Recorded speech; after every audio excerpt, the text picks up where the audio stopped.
ఇస్తాం 30 లక్షలు ఇస్తామంటే ఎంతవరకు నమ్మడమో నమ్మసక్యమో ఆలోచించమని కోరుతున్నాను మీ ద్వారా ఈ రాష్ట్ర ప్రజానికాన్ని. ఇస్తున్న దాన్నే సక్రమంగా పేద ప్రజలకు అందనీయకుండా. అంతేకాదు ఇవాళ విద్య గురించి ఆలోచించేయండి. ఆ రోజు జగన్మోహన్ రెడ్డి ఉన్నప్పుడు ఇవాళ గ్రామీణ ప్రాంతంలో ఏ విద్యాలయానికి పోయి ఏ స్కూల్కి పోయినా ఏ ప్రభుత్వ కళాశాలకు పోయినా ఆహ్లాదకరమైన వాతావరణంతో వాళ్ళు వచ్చి ఆ కళాశాల వాళ్ళు కట్టడం జరిగింది. నాడు నేడు కార్యక్రమం తీసుకొని ఈ 18 నెలల కాలంలో కనీసం కడుతున్న ఆన్ గోయింగ్ వర్క్ ని కనీసం పూర్తి చేశారా అని చెప్పని అడుగుతున్నాను. నిన్నగాక మన పేరెంట్స్ మీట్ జరిగింది. ఆ పేరెంట్స్ మీట్ లో ఏ స్కూల్లో పెట్టారో, ఎంత ఆహ్లాదకరంగా, ఎంత స్కూల్ సొంతంగా ఏ రకంగా ఉన్నాయో ఆలోచించమని కోరుతున్నాను. అదే చంద్రబాబు నాయుడు ఉన్న ఆ కాలం 5 సంవత్సరాల కింద అదే ఆ స్కూల్ ఏ పరిస్థితి ఉందో చూడమని అడుగుతున్నాను.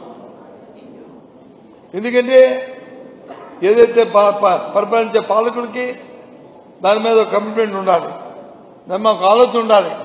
ఇది ప్రజలు నన్ను ఎన్నుకున్నారు కాబట్టి నా బాధ్యత ఇది. సామాజిక వచ్చి మెరుగైన వైద్యం ఇవ్వాలి, సామాజిక వచ్చి మెరుగైన విద్యను అందించాలి, 5,000 నోట్లోకి వెళ్ళే పరిస్థితి తీసుకురావాలి, రైతుకి కావాల్సిన సౌకర్యాలు చేయాలి, పండిన పంటకి గిట్టుబాటు ధర రావాలి అని ఆలోచన చేయాలి. ఇవాళ ఇక్కడ ఉన్నాం, మన కోనసీమ జిల్లాలో ఉన్నాం. మనంతా కూడా ఈ ప్రాంతం అంతా కూడా రైతాంగం వ్యవసాయం ఆధారపడిన ప్రాంతం అంతా కూడా ఇవాళ ఈ రాష్ట్రంలో చూస్తున్న ఏ పంటకైనా సరే ఇటు ధాన్యానికి కానీ, ఇటు లేదా అటు పొగాకు కానీ, లేదా అటు జొన్నలకు కానీ, అటు కోకోకు కానీ, లేదా కనీసం ఐటీకి కానీ, కనీసం కొబ్బరికి కానీ ఎక్కడ గిట్టుబాటు ధర ఉందా అని అడుగుతున్నాను. ఏం చేస్తుంది ఈ ప్రభుత్వం అడుగుతున్నాను. ఈ ప్రభుత్వం మరి శాఖలు ఏం చేస్తుందని అడుగుతున్నాను. అట్టాసంగా చెప్తారు. గత 5 సంవత్సరాల్లో మేము చేశాం. ఇవాళ రైతు భరోసా కేంద్రాలు పెట్టాం. రైతుకు కావాల్సిన ఎరువుని, రైతుకు కావాల్సిన విత్తనాన్ని, రైతు పండించే పంటని అక్కడ ద్వారా కొన్నాం. కొని వారికి ఇబ్బంది లేకుండా చేశాం. దళాల నుంచి వెంటగట్టాం. కానీ ఈ ప్రభుత్వం అలా కాదే. ఏం కావస్తే దాన్ని వచ్చి అందరినీ కూడా పెట్టింది, దళాలను ప్రోత్సహించింది. ఇవాళ ఎరువు కొనుక్కోవాలంటే మరి అక్కడికి షాప్కి వెళ్ళాలి, ఎరువు కొనుక్కోవాలంటే బ్లాక్ మార్కెట్ కొనాలి, విత్తనాలకు వచ్చి మంచి విత్తనాలు దొరికే పరిస్థితి లేదు. పెద్ద మాటలు చెప్తున్నాడు సివిల్ సప్లై మినిస్టర్ గారు. ఏమో రెడీగా ఎక్కడ వేస్తే తీసుకుంటున్నా ఉంటున్నారు. అడగండి, ప్రొక్యూర్మెంట్ చేస్తున్నప్పుడు ఎన్ని బస్తాకి 75 కిలోల బస్తాకి ఎన్ని కిలోలు అడుగుతున్నారు. మినిమం 5 నుంచి 6 కిలోలు ఇస్తే కానీ ఆ బస్తా తిరగట్లేదు. వాళ్ళు ఏమైనా తడిచిందంటారు, లేకపోతే దాంట్లో మేలు రకం కాదంటారు. ఈ రకంగా చేస్తుంటే ఏం చేస్తుంది ప్రభుత్వం అడుగుతున్నాను. ఎక్కడ వాళ్ళు సరసమైన ధరిస్తున్నారని అడుగుతున్నాను. ఇటువంటి బాధల్ని ఇన్ని కార్యక్రమాలు చేస్తుంది. కాబట్టే ఇవాళ మేము వచ్చి ఈ ప్రభుత్వాన్ని డిమాండ్ చేస్తున్నాం. రైతుల పక్షాన, విద్యార్థుల పక్షాన, ప్రజల పక్షాన వారికి వచ్చిన ఏ సమస్య అయితే ఆ సమస్య కోసం ఇవాళ పోరాటం చేస్తున్నాం. ముఖ్యంగా చాలా అన్యాయం కదండి. ఇవాళ పేదవాడి గ్రామాల్లో రైతు కూలీ పని చేసుకోవడానికి ప్రభుత్వం ఇచ్చిన డబ్బుని మరి అన్నానికి పని చేసుకోవడానికి వెళ్తే మరి పనిదినాలు లేవు, అయిపోయావు, మ్యాండేట్స్ లేవు, కార్యక్రమం లేదు. కేవలం జాబ్ కార్డులు వచ్చి సుమారు 7,50,000 జాబ్ కార్డుల్ని ఈ ప్రాంతంలో ఈ రాష్ట్రంలో ఇవాళ తొలగించింది ఈ ప్రభుత్వం. దేనితో అంటే వాళ్ళ ఉద్యోగం పోయినట్టే కదా. ఇంక నువ్వెక్కడిస్తావు ఉద్యోగం? ఏం కార్యక్రమం చేస్తున్నావు? ఏమనంటే తండ్రి పక్క, కొడుకో పక్క, లేకపోతే ఆయన తాలూకా దత్తపుత్రుల పక్క ఇష్టం వచ్చినట్టుగా వాళ్ళందరూ మాట్లాడుతుంటారు. ఏం మాట్లాడతారు? ఇది కాదు కదా, కరెక్ట్ కాదు కదా. ఏదైనా ఒక ప్రజా జీవితంలో ఉన్నవాళ్ళు ఏం మాట్లాడితే దానికి అకౌంటబిలిటీ ఉండాలి. ఆ అకౌంటబిలిటీతోనే మాట్లాడాలి. అంతేగాని చెప్పింది ఒకటి, చేసింది ఒకటి కార్యక్రమాలు ఉంటే అది ఎన్నాళ్ళు కొనసాగదు. తాత్కాలికం కాదు. ఇవాళ ఈ రాష్ట్రంలో ఈ ప్రజలకు కావాల్సింది స్వాస్థ్యంగా వారికి ఒక నమ్మకం కావాలి. ఈ ప్రభుత్వంలో నమ్మకం పోయింది. ఈ ప్రభుత్వం ప్రజలకు వచ్చి భరోసా లేదు. చాలా ఇబ్బంది పడుతున్న నేపథ్యం. ఈ నేపథ్యంలోనే ఇవాళ ఈ ప్రజాపాలన చేస్తున్నాం. ఇది ఈ వైద్య కళాశాలని ప్రైవేటైజేషన్ చేయడం కార్యక్రమం మీద. కాబట్టి ప్రజలందరినీ కోరాం. ప్రజలందరూ మద్దతు తెలిపారు. రేపు 10వ తారీఖు నాడు ఈ కార్యక్రమాన్ని 15, 17 ఈ కార్యక్రమాన్ని చేస్తున్నాం. అంతేకాకుండా ఈ కోనసీమ జిల్లాకు సంబంధించి స్థానికంగా రేపటి నుంచి ఇప్పటివరకు కూడా ఏ సమస్య వస్తే సమస్య పట్ల ప్రయాణపడుతున్నాం. చాలా దురదృష్టం ఈ రాష్ట్రంలో శాంతి భద్రతలు పూర్తి క్షీణించాయి. గత 5 సంవత్సరాల్లో రాష్ట్రంలో కానీ ఈ జిల్లాలో కానీ మానభంగాలు కానీ మహిళలపై అత్యాచారాలు కానీ లేదు పిల్లలను కిడ్నాప్ చేయడం కానీ లేదు జరిగిన హత్యలు కానీ 5 సంవత్సరాలు ఎన్ని జరిగావు మీరు వచ్చి బేరీజ్ వేసుకోండి. ఈ 18 కాలంలో 1 కానీ 2 కానీ 10 కానీ 20 కానీ ఎక్కువ జరిగా లేదా ఆలోచన చేయండి. ఎందుకు వచ్చింది 18 కాలంలో? ఎందుకు 5 సంవత్సరాల కాలంలో శాంతి భద్రత అంత కంట్రోల్లో ఉండి ఈ 18 కాలంలో ఎందుకు అది తప్పైంది? పర్యవేక్షణ లేకపోవడం, ప్రభుత్వ పర్యవేక్షణ లేకపోవడం, చట్టాన్ని చేతుల్లో తీసుకోవడం, ఈ వాళ్ళ ఇష్టారాజ్యంగా ప్రవర్తించడం, దానివల్ల ఇలాంటి అనంతాలు జరుగుతున్నాయి. ఎక్కడ చూసినా సరే అవినీతి కింద స్థాయిలో క్షేత్ర స్థాయిలో నుంచి అవినీతి పిచ్చిమిరిగిపోయింది. 1 కాదు 2 కాదు, ఎవరు చెప్పుకోవాలో ఏం చెప్పుకోవాలో ఎలా చేయాలో తెలియని పరిస్థితుల్లో ఇవాళ రాష్ట్ర ప్రధానికం ఉందన్న విషయాన్ని కూడా తెలియజేస్తున్నాం. ఓవరాల్ గా చూస్తే ప్రభుత్వం పూర్తిగా వైఫల్యం చెందింది. ఈ అంశంలో కూడా ప్రభుత్వం వచ్చి మరి ప్రజా ఇంపుగా లేదు, ప్రజా కంటక పాలన జరుగుతుంది. కాబట్టి మేము తీవ్రంగా ఆక్షేపిస్తున్నాం. మీకు ఇంకా 3 సంవత్సరాలు ప్రజలు ఓటేసిన పాపానికి 5 సంవత్సరాలు భరించవలసిన రాజ్యాంగంలో. కానీ అన్నిసార్లు అలా ఉండదు. ఒకసారి ప్రజాభిప్రాయాలు వస్తాయి. దయచేసి అటువంటి పరిస్థితులు తేకూడదు, అటువంటి పరిస్థితులు రాకూడదు. అంతా కూడా బాగోవాలని కోరుకోవడంలో ప్రజలు కోరుకోవాలి, ప్రజా నాయకులు కోరుకోవాలి, రాజకీయ పార్టీలు కోరుకోవాలి. మేము కోరుకుంటుంది అదే. ఈ రాష్ట్రం సుపరిచితంగా ఉండాలని ప్రజలను కోరుకోవాలి. ఎన్నికలు వచ్చినప్పుడు రాజకీయాలు, ఎన్నికలు లేనప్పుడు రాజకీయాలు ఉండకూడదని కోరుకుంటాం. కానీ ఇటువంటి ప్రజాకంటగా పాలన చేస్తున్నప్పుడు, ఇలాంటి పరిస్థితులు చేస్తున్నప్పుడు ఒక ప్రధానమైన ప్రతిపక్షంగా, ఒక బాధ్యత ప్రతిపక్షంగా దీనికోసం పోరాడతాం. ప్రతి అంశాన్ని ఎండగడతాం, ప్రతి అంశాన్ని నిలబెడతాం, ప్రతి అంశం కోసం మేము పోరాడతామనే విషయాన్ని ఈ ద్వారా ఈ ప్రజలకి అండగా ఉంటామని చెప్పి తెలియజేస్తున్నాం.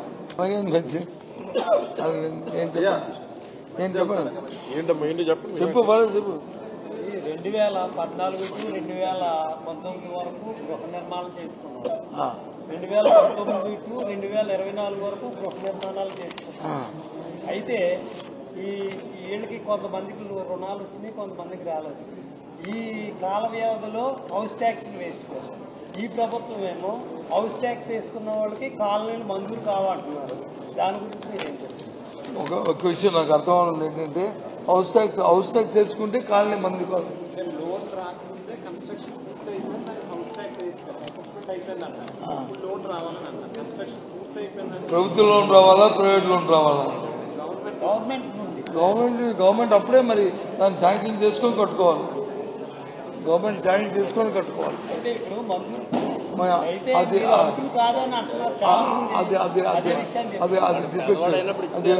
పేదవాడు చూసుకోవాలి, వాడి కాలమాన పరిస్థితులు, వాళ్ళ ఆర్థిక పరిస్థితులు చూసుకోవాలి. వాళ్ళ ఆర్థిక పరిస్థితి పేదవాడైతే దాన్ని కన్సిడర్ చేస్తారు. ఆర్థిక పరిస్థితి కానీ పేదవాడు కానిటువంటి గవర్నమెంట్ చేయలేదు ఉంటే మాత్రం చేస్తారు. టెక్నికల్ పాయింట్ ఓకేనా?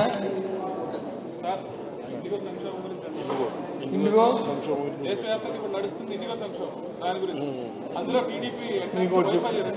ఒకటి చెప్పేదండి, ఇండిగో సంక్షేమం అది మ్యాన్మేడ్. ఇండిగో సంక్షేమం అనేది అది మ్యాన్మేడ్. కేవలం ప్రభుత్వం తాలూకా వైఫల్యం, ప్రభుత్వంలో ఆ శాఖని ఎవరైతే పర్యవేక్షిస్తున్నారో శాఖ వైఫల్యం. మోనోపోలీ ఉండి ఇలా చేసి ఇలాంటి కార్యక్రమాలు జరుగుతాయి. ఒక విషయాన్ని మనం చేస్తాం, ఆ శాఖను పర్యవేక్షించిన మంది మన మంత్రి, మన రాష్ట్ర మంత్రి. చాలా సంతోషం, కుర్రవాడు, చాలా సంతోషం. కానీ ఆయన వచ్చాడు. ఆంధ్రప్రదేశ్ ఎప్పుడు వచ్చినా ఎక్కడికి వెళ్తుంటాడండి? జిఎంఆర్ మా విజయనగరం భాగపురం ఎయిర్పోర్ట్కి వెళ్తుంటాడు. భాగపురం ఎయిర్పోర్ట్ ఎవరిదండి? ఓ ప్రైవేట్ సంస్థ జిఎంఆర్ సంస్థ కడుతుంది. దాన్ని ఫౌండేషన్ వేసినప్పుడే వాళ్ళు చెప్పారు 10 రోజుల నాడు దీన్ని పూర్తి చేస్తామని చెప్పి వాళ్ళు దానికి కావాల్సిన టైప్ అన్ని చేసుకున్నారు. దానికి వెళ్తాడు.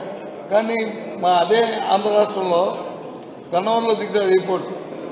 వాళ్ళు ముఖ్యమంత్రి నేను కళ్ళకి వెళ్ళినప్పుడు వాళ్ళ పార్టీ సమాధికి వెళ్ళినప్పుడు ఆ పక్కనే ఉండదు గన్నవరంలో ఆ కడుతుంది ఎయిర్పోర్ట్. దానికి ఎందుకు వెళ్ళండి? అది ఎవరిది? Airport authority India. అంటే అవగాహన లేకపోవడం కానీ లేదు ఫాల్స్ పబ్లిసిటీ కానీ అలవాటు అయిపోతే వచ్చిన ప్రమాదాలు. నేను చూశాను నిన్న మొన్న దీంట్లో ఇండిగో సంక్షేమం వచ్చింది. వచ్చినంటే అధికారులు మీరు కూర్చొని ఎందుకు వచ్చింది ఏంటైంది ఆ కార్యక్రమాలు చూసుకోవాలి. అవి కాకుండా సంబంధమైన వ్యక్తులు సంబంధమైన మనుషులు వారి తాలూ కొలీగ్ లోకేష్ స్టేట్ మంత్రి లోకేష్ వాళ్ళ పేర్లు ఎందుకండి? వాళ్ళు ఎందుకండి? నేను మీ ద్వారా డిమాండ్ చేస్తాను. పౌర విమానయాన శాఖ మంత్రి శాఖను డిమాండ్ చేస్తాను. చాలా సెన్సిటివ్ ఇష్యూ. ఇది ప్రజాభద్రతకు సంబంధించిన విషయం. కొన్ని గైడ్ లైన్స్ ఇచ్చింది బీసీఏ. ఏమని? ఇన్ని 10 గంటలు ఉండాలి, ఇన్ని 10 గంటలు లేకపోతే వాళ్ళకి రెస్ట్ ఉండాలి. ఈ కార్యక్రమాన్ని ఇది 1వ తారీఖు నుంచి మేము వచ్చి దీన్ని నేర్చుకొని కొన్ని కటాఫ్ డేట్ ఇచ్చింది. దాన్ని వచ్చి వాళ్ళు వచ్చి ప్రొటెక్ట్ చేశారనో లేకపోతే వాళ్ళు వచ్చి దాన్ని అంగీకరించాలనో ప్రైవేట్ సంస్థ ఇంకో 2 నెలలు మేము పొడిగిస్తున్నాం. ఎంత రోజులు పొడిగిస్తున్నామంటే ఈ 4 రోజుల్లో ఏదైనా యాక్సిడెంట్ జరిగితే ఈ 4 రోజుల్లో ఏదైనా ప్రమాదం జరిగితే ఎవరు దాన్ని బాధ్యులు? ఎంత వేగ్గా ఉంది. నేను ఎప్పుడు 40 సంవత్సరాల రాజకీయాల్లో ఈ భారతదేశ ప్రభుత్వం లాంటి కార్యక్రమం ఎప్పుడు చూడలేదు మేము. అంటే ప్రజల తాలూకు ప్రాణాలని గాలిలో పెట్టి ఈ రకమైన కార్యక్రమాలు చేయడం ఏంటి? Just record. ప్రజా ఆరోగ్య ప్రజల తాలూకా రక్షణని ఒక ప్రైవేట్ సంస్థలో పెట్టి వాళ్ళు వచ్చి 4 రోజులు అడిగితే 2 నెలలతో టైం ఇస్తున్నామంటే అదేదో ఇంటర్నల్ గా ముందు కూర్చొని ప్రజలకి విషయం చెప్పకముందే వాటి మీద క్షుణ్ణంగా పరిశీలించుకొని ఆ విషయాన్ని చేస్తే మాకు భయం భక్తుంది. రేపు ఫ్లైట్ ఎక్కుతామా? ఆ పైలట్ వచ్చి 48 గంటలు చేశాడా, 24 గంటలు చేశాడా, 14 గంటలు చేశాడా, 8 గంటలు పని చేశాడా అని భయం ప్రయాణికి ఉండొచ్చా? ఉండకూడదు కదా. ఏంటిది? ఎప్పుడైతే ఎంత సబ్స్టాండ్ ఆలోచనతో ఎప్పుడైనా జరిగాయా ప్రభుత్వ పనితీరు? దురదృష్టం. మన రాష్ట్రం వాడు ఆ విమానయాన శాఖ మంత్రి అవడం, ఆ చెడ్డ పేరు మనకు రావడం, ఆ మూట కట్టుకుని బాధ అనిపిస్తుంది. ఇది చూస్తుంటే ఇది చాలా తప్పు. పూర్తిగా దీన్ని ఈ పంటను పూర్తిగా ఖండిస్తున్నాం. ఇలాంటివి వచ్చి రాబోయే కాలంలో జరగకూడదు. ప్రధానమంత్రి గారు కూడా దీనికి బాధ్యత వహించాలి. ఆయన కూడా ఇంటర్వ్యూ అవ్వాలి. దీని మీద వెంటనే చర్య తీసుకోవాలి. ఎందుకంటే కింద వాళ్ళు అలాగే తీసుకోండి. వీళ్ళకి కావాల్సిన వచ్చి ఈ పబ్లిసిటీని పాల్ పబ్లిసిటీ ఇవి కాబట్టి దేశంలో ప్రపంచంలో పరువు పోయిందా? మన రాష్ట్రం పరువు, మన దేశం పరువు. ఇవాళ ఇది ఒక రాష్ట్రానికి సంబంధించిన అంశం కాదే.